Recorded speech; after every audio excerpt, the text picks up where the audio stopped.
And I'm sitting here with Chris Girbés. Girbés Yep. of Five Ocean Advisors, originally from California. Yep. And wealth management. And you have unique advisory firm in that you are focusing on Gen X, Gen Y mainly, but you have other clients. So there's a lot to discuss there, because that's kind of unique in that it presents a different challenge, I'm sure, and opportunities for your type of clients. Anyway, thanks for being with us, and tell me a little bit about yourself and how you got into wealth management advisory. Sure. I'll try to be brief about it. I could take a long time to talk about, as we all could, how the heck did we get here? But well, I have a lot of questions for you. Okay. So you could summarize the early days, and then we'll go deep into the business. Yeah. Well, I'm gonna go way back, because I think, I don't think it's an accident that I ended up in financial advising, and basically the origination of it was me really wanting to learn about personal finance. And ideally master personal finance, if that's such a thing. I'm kind of not so sure that's actually a thing. But the reason is I was raised by a single mom, the oldest of 5 kids. And so, not in any way to make this or mean this to sound like a woe is me story, but we did go through, I did go through a lot of tough circumstances and situations growing up without a father, being the oldest of 5 kids with a single mom. My mom is amazing, and she did great. She worked for the local government, local municipality. But as you can imagine, children are expensive. And so there was stuff that we went through, all the way to, I won't go through, details, but all the way up through our home ending up being foreclosed on, and et cetera, et cetera. And I have a lot of other stories that made you aware. I won't get into, but made me want my future and my family to never have to go through that shit ever again, right? Gotcha. So now I didn't know what the hell a financial advisor was for the majority of my life. My mom certainly didn't have a wealth advisor, but it was in college for the first time that one of my I played quarterback at a small college in Southern Illinois called Principia College. One of my best wide receivers, his dad was a financial advisor, and I got to know his dad pretty well, and I saw he had time and he had money and he had this great relationship with his son, and that was kind of my first, in the back of my mind, like, first of all, what does that guy do? Because that seems like a pretty good life. Very cool. And I found out he was a financial advisor. And so that was sort of the beginnings of it. I didn't get into personal financial advising right out of college, but I ended up there, and I'm 28 years old. And this is an important part of the story. So I'm working at a large bank broker-dealer. So I'm a financial advisor, which, by the way, the term financial advisor doesn't mean jack squat in 2025. It can mean like 50 different things. So, don't take too much away from that term specifically. But I worked inside a branch of the 4th largest bank in the country at that time, and we basically sold stuff to people. And what I didn't know what I didn't know at the time, but it was a gigantic sales organization. We were called financial advisors. It was a sales organization. We were selling them a certain product. Behind closed doors, we didn't care about what was best for the clients or their families. When I say we, like the bosses and the people that we were learning from, we cared about quotas, commissions, and making money. Right. Which is basically all synonymous, right? Quotas, commissions, and making money. So what I learned is that we were selling kind of garbage financial products to the bank's clients. And what was getting pushed the most were the products that sold that paid the advisors, quote unquote advisors, the highest commissions. Okay, so I'm 28 years old, and for the first time in my life, when I actually read a book called A Random Walk Down Wall Street. And when I learned that this commission world was just like, in my opinion, at least at that time, and it's not to put every advisor that works in that model, to paint them in a bad light, but it was garbage. Like, it wasn't the right thing to be doing for people. And when I figured that out, I, for the first time in my professional life, became passionate about something. Hadn't happened yet. I'm 28 years old. and it hadn't happened, but it happened then because I thought I've got to go out. I want to go out and educate everybody I know how to not get taken advantage of by the dark side of the financial services industry. And that's what I did. And I learned, and so I went on that journey. And basically, about 5 years later, I had kind of done like almost every role in the business of working for a registered investment advisory firm, managed portfolios, done financial planning, opened accounts, done paperwork, etc. And I'm skipping a lot of steps here, but I'm 33 years old and I get engaged to an actress in Los Angeles. I move to LA and I start my own practice. And I use the term practice purposely because it was just me. It wasn't a business or a company. Yeah. It was just me, and I had no clients and no assets. I look back. I tell people this that ask me today, like, how'd you build that? Like, I would not do it that same way again. And so, were you confident that you were going to get clients when you started? You're like, I know a couple people.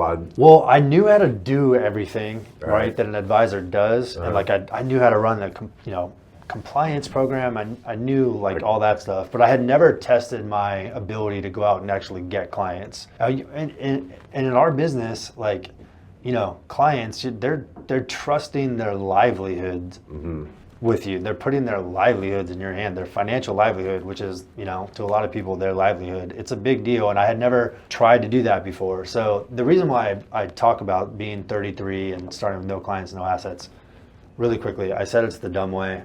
If I were to do it all over again, I would have started at a household name, building up my own book of clients, and then split off to my own thing. That's what most smart people do. Okay. I didn't do that. Right.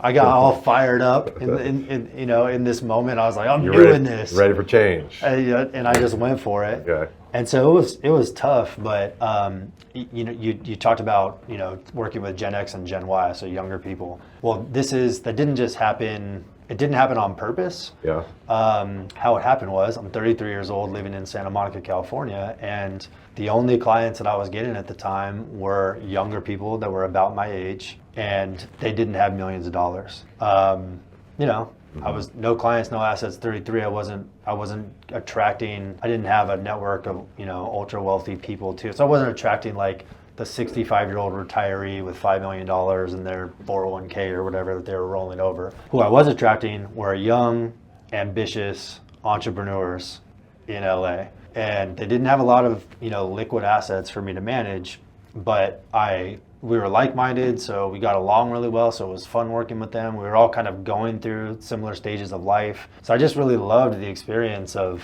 working with these people.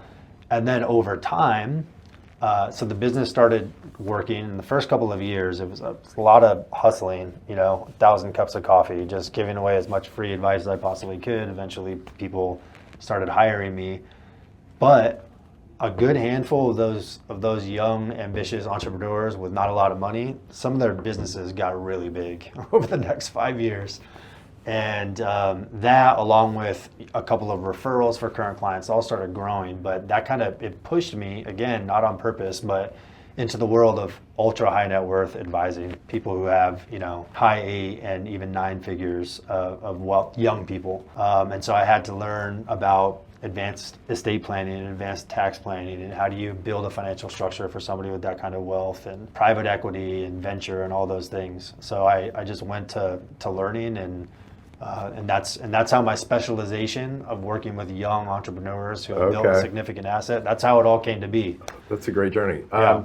And so now you have built your client base, and I imagine, I don't know if you can say assets under management. Do you all even disclose that in your industry and your company? Yeah, we disclose it. We have a little over $500 million of assets under management, but we advise on, I don't know the exact number, and probably gotta ping my chief compliance officer after we record this, but we probably advise on more like $1 billion in assets. Wow, and specifically the reason that is because many of our clients have large businesses that they haven't sold yet, so those are illiquid assets that we don't manage. Okay. But one of the benefits of focusing on a niche. Now, this is my niche. We may have other advisors at Five Oceans that also work with different type of people, but in terms of the clients I work with personally, one of the benefits of working with a niche is that they go through specific issues that are unique to them, but working with other people like them, it's like, oh, you all have these issues. So I'll just name a few of them. So you have, your net worth is high because you own this business that's pretty valuable, but maybe you're about to start a family or you've just started a family. So you have young kids, you have a high net worth, you don't have liquidity. You're now, in a marriage with someone, you're combining finances kind of early on in that journey, right? And there's a lot of stuff. There's a lot of financial planning, tactics to be implemented for that person. They might even have a taxable estate, which is super weird if they don't have liquidity because they don't really feel rich. I mean, entrepreneurs can relate to this. Yeah, for sure. I was, and I have some more follow-up questions to that, but I remember when I first hit it, I was basically, I was, doing well, but I was consulting, I was building this business, I was putting all my money back in the business. I wasn't taking out credit card debt or anything like that. When I hit it big and I started, making, 6-figure months, I went to go buy something. The bank goes, "You have no credit, but you got good credit, but you got no, why don't you have any credit?" I'm like, I don't need it. I got all this cash. I've experienced that with a client. And I was about to say, you probably have some of those guys. Had a ton of resources. It's a good who problem to couldn't have. Qualify for a credit card. But isn't that funny? Just because of the no credit situation. And so you go to take out credit, you're the successful entrepreneur, you got hundreds of thousands in the bank and monthly income. And then they want to give you a high interest rate because they're not sure if you're a good gamble. But So imagine, because when you think wealth advisor, you go, all right, I think some people think boomers, all right, they get it. But you actually are helping people younger and that must present its own challenges and opportunities. Like, do you want to say anything specifically, maybe to Gen Y as well, what they should or shouldn't do, or what you see in the marketplace? Well, getting into what they should or shouldn't do, or seeing what I see in the marketplace, that's tough because every person and their situation is different. So the answers to those questions would just be ultra broad. So I'm happy to give an answer. I mean, for most, it depends on what your goals are.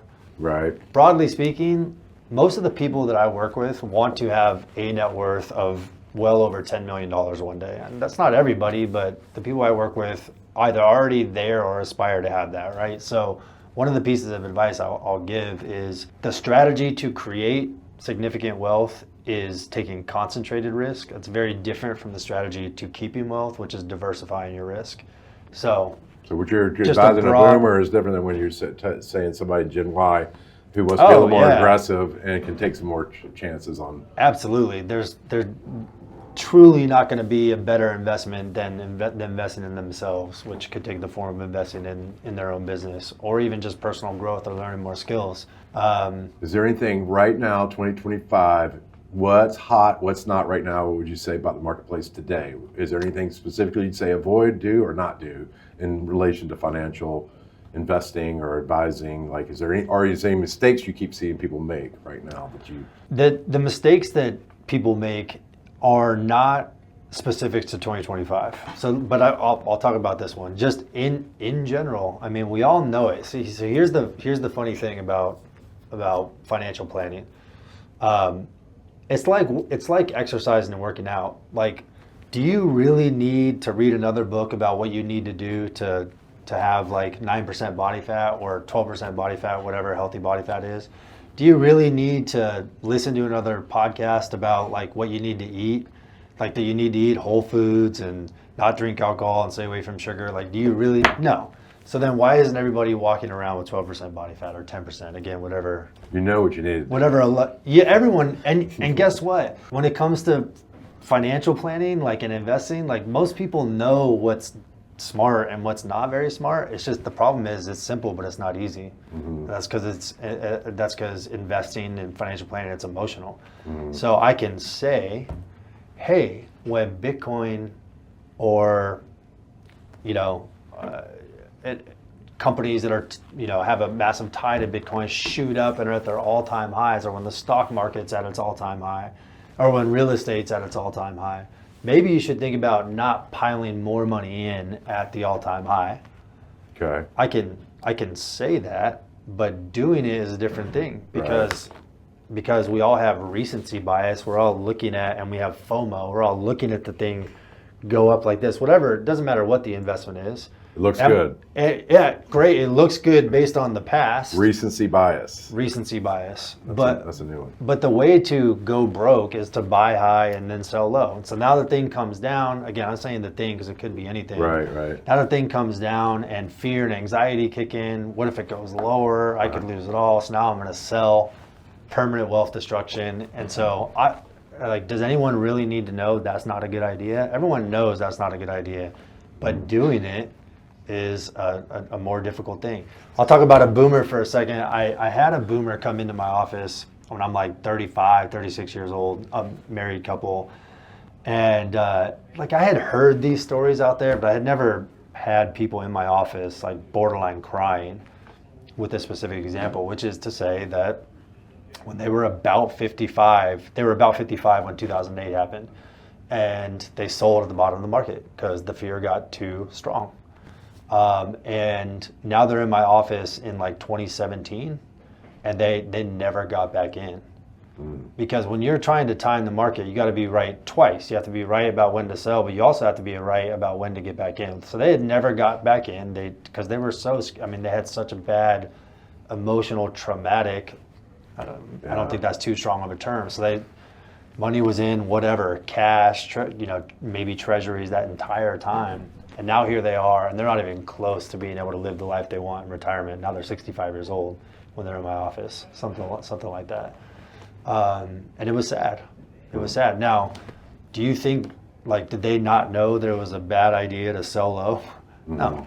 But it's not as simple as that. It's hard, which is why, in my personal opinion, it's good to have an advisor to... Somebody you can call when you think it's bad. Am I right? I mean, reading this right? Am I reading it wrong? And you... One of the many values I think an advisor does, obviously I'm biased. I'm not afraid of talking about the value of an advisor, but one of the things we do is talk people off the proverbial ledge of making decisions based on that are emotional decisions in the in a heated moment. Based on emotions that are coming up that are not good decisions. So that's one thing. You used, I want to touch on too. You use the term like wealth advising. These terms, this jargon is tough. Like for educating the public out there, I want everybody to know that there's investment management, and then there's financial planning, or even I like to say financial life planning, which the life planning piece is a part that we really believe in at Five Oceans. We even have a full-time life strategist on staff because we believe in it. But investment management is actually old school, not that old, but even 10 years ago, it was like, what does a financial advisor do? Oh, I give them a portfolio. They tell me what to invest in. And then if it goes up, great. And I keep them as an advisor. If it goes down, maybe they stink and I fire them as an advisor. Now that used to be a valuable service. And most people, market rate for that was 1% of whatever your portfolio is.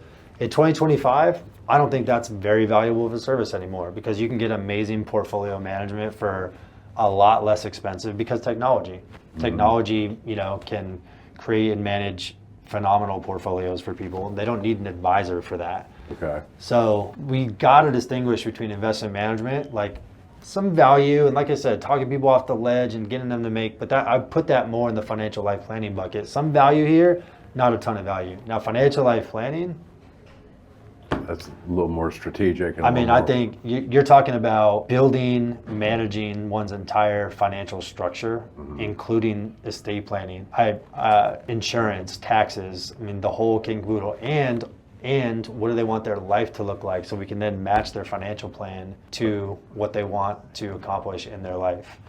One of my big I'm going to call it a line. It's a line that I use, but to me it's not just a line. I truly believe this. I think we're a health and wellness company.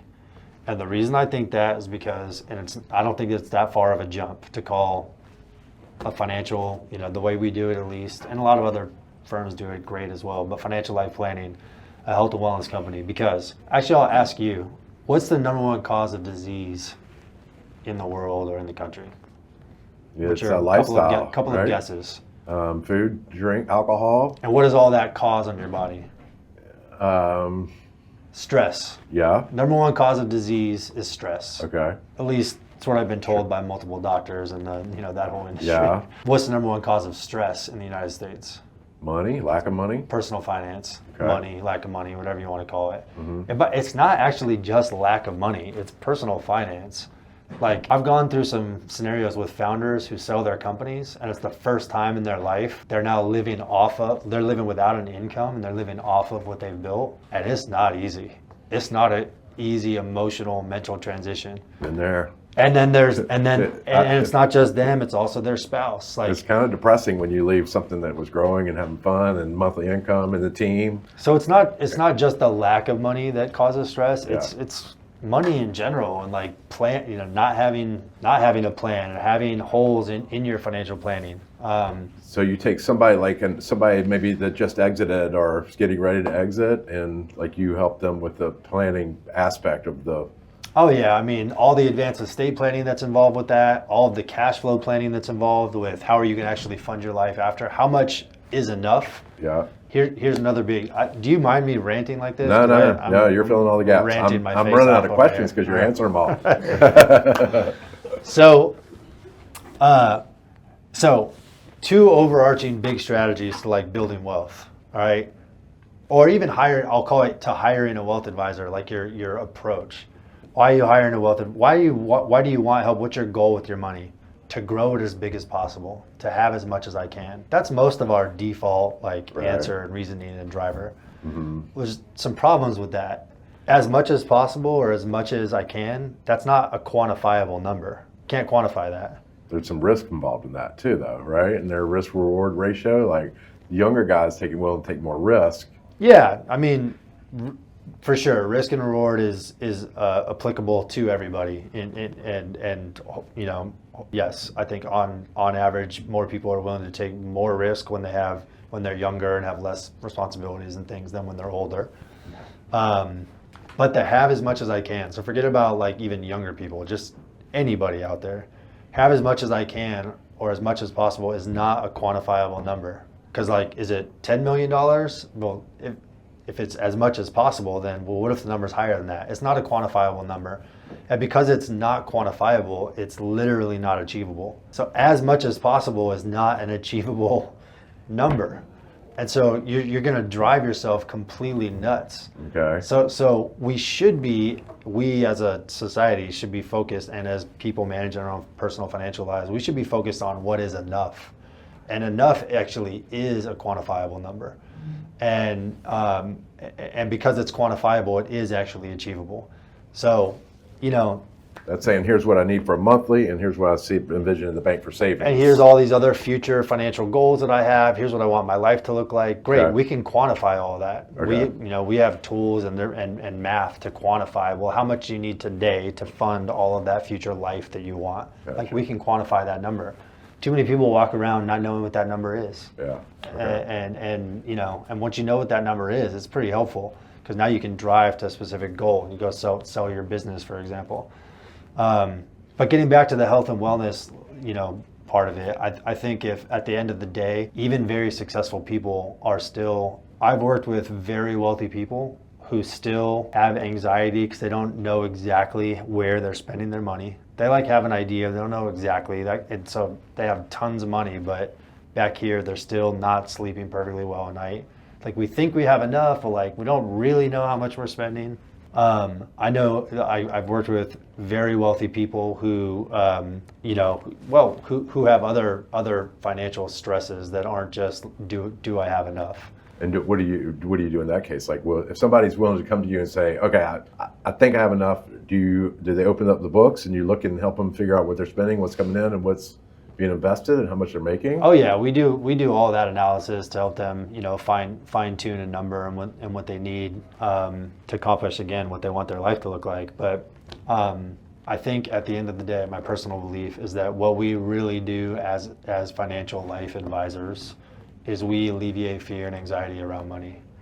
And we do that many different ways. There's super successful people who are just a little concerned. Maybe they're not optimizing. A lot of founder entrepreneurs, probably you yourself. What are we? We're optimizers. We want to be optimizing our lives across the board. Yes. And if we have any thought that we're not, we could be doing better there, but we're not. Why? We want to fix that. We want to optimize. Especially as it relates to finance. Especially as it relates to finance. Yeah. had a meeting with an extremely successful entrepreneur last week. He's been a do-it-yourselfer. Dude is extremely intelligent. That's all I'll say. And he had like done a fairly decent job. But within just collecting his data and documents, we found like 4, I'll just call them, I was gonna say weaknesses, and you could argue that's what a couple of them were for sure, but just 4 areas that he's not optimizing in that he could be. But he's a do-it-yourselfer. He's not in the business of finance. Used to taking care of everything himself, solving all problems. Data, finance. Exactly. You used to doing that. And so point is alleviating fear and anxiety. I think that's what we really do. Do we have to have a bunch of technical chops? Yes, we do. And I think we have those. But it's about a lot more than just the numbers and the dollars. Yeah, so that's good. I hear you talking about like the life component and I've noticed that with in your business, it's like it's more about like where, and like Bernstein came into a presentation to us, like where's your goals, where you want to be, show us what's important. Here's this 21 words in your life, prioritize those for us. Yeah. That was an eye-opening experience for me. It's like, wow. I was there at that event. Wasn't that cool? I love that and stuff. then because everybody has a different choice, the 21 words: happiness, travel, vacation, money in the bank, family. Yeah. So of the 21 things, everybody's going to pick something different to have as their top tier and second and third tier. That was really eye-opening for me. And what was fascinating too about that exercise is that everyone also had a different meaning for like the same card. Like what family meant to one person was different than what family meant to the other person. Sure. So it was just like it's just a proof of how individual, everyone's such a unique individual. Yeah. And so, financial, you can't just have these standard financial plans. Like it's got to be customized to what you want your life to look like as an individual. I like it. You covered a lot of areas, so I only have a couple of questions for you I think that we could get. So what would you not do if you were starting over today? You already said going the path of working for the bank and selling their products, pushing their products is the no-go. That's not the way to get in the finance and management business. If you want to do what you're doing, they're looking at you and they're like, hey, I want to be Chris. What's your best piece of advice for that person? Now we're talking to entrepreneurs. Yeah, so work for another advisor. Here's the thing. You can learn from every experience, good or bad, right? I talked about being in the bank and like learning what not to do. But guess what what I did learn through that experience is how to sell. It was a sales organization. In a corporate environment where they had standard structures. I learned sales stuff. So you got something out of it. Totally got something out of it. And so if you were a young Chris and you want to start tomorrow, would you go work for a national, international firm, small mom and pop, New York firm, go to LA? What would you do if you started over again today to restart your career and down this path? Where would you start? Gosh.